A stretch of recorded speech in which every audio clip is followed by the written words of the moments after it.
A minha intenção era vir aqui para poder analisar a partida do Atlético contra a equipe do Santos, lá na Arena MRV, jogo em que o Atlético não mostrou absolutamente nada daquilo que se espera. É óbvio, o tempo ainda é curto, o técnico novato, acabou de chegar na instituição e tenta implementar o seu modelo de jogo.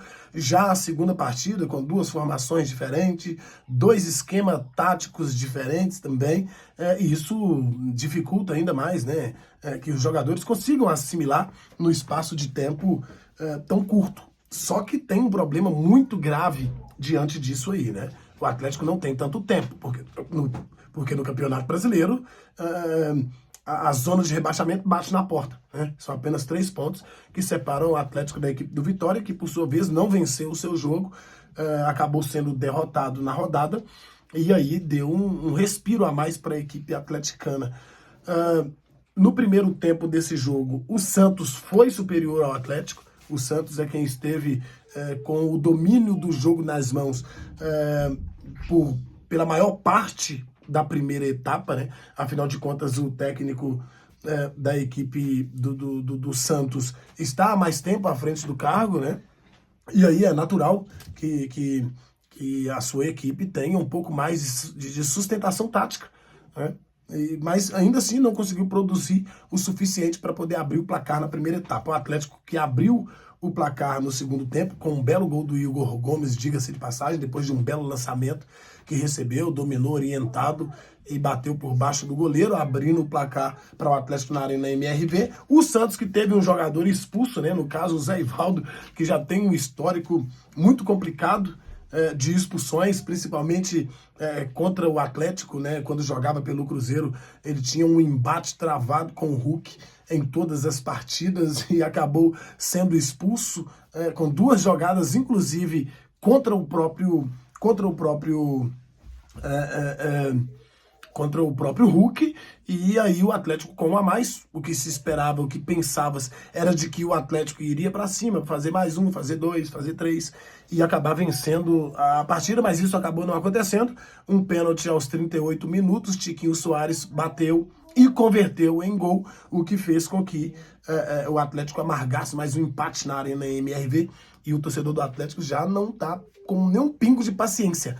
O torcedor do Atlético que já está pedindo, inclusive, a demolição da arena novíssima, que é a Arena do Atlético, porque a coisa por lá não emplaca de maneira nenhuma, e isso vem se acarretando em um grande problema, né? Uma outra informação que a gente recebeu hoje, e aí, né, não é todo mundo que vai falar, mas infelizmente é o que acontece. O Atlético ainda não fora quitado o salário do mês que finalizou agora há pouco, né? E aí a coisa daqui a pouco explode se não quitarem, e todo mundo sabe o que vai dar. Eu falei aqui há uns dias atrás, é presságio para brigar para não cair, é presságio para a segunda divisão, sim. Essa é uma realidade duríssima de se ouvir, principalmente levando em consideração as próximas partidas do Atlético. É uma sequência muito dura, joga na altitude contra o Bolívar, volta, joga no Newton Santos contra a equipe do Botafogo, depois joga contra o Bolívar de novo e depois enfrenta o duríssimo Mirassol.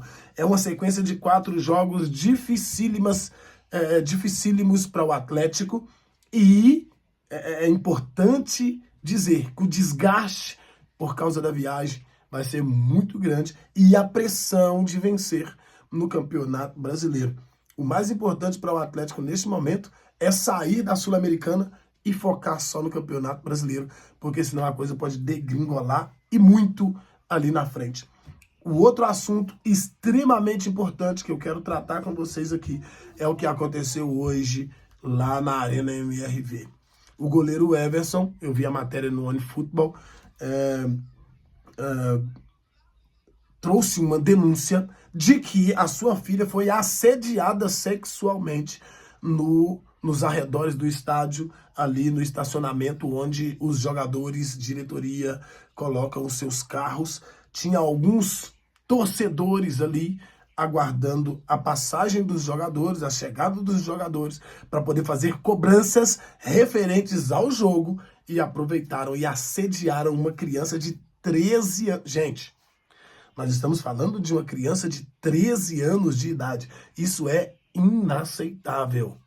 É inaceitável que ainda existam torcedores, eu não sei se são, que vão ao estádio e não medem as consequências porque sabem que não existem consequências. Isso tem que ser levado à justiça comum para ver se existe maneira de identificar e de punir da forma que deve ser punido.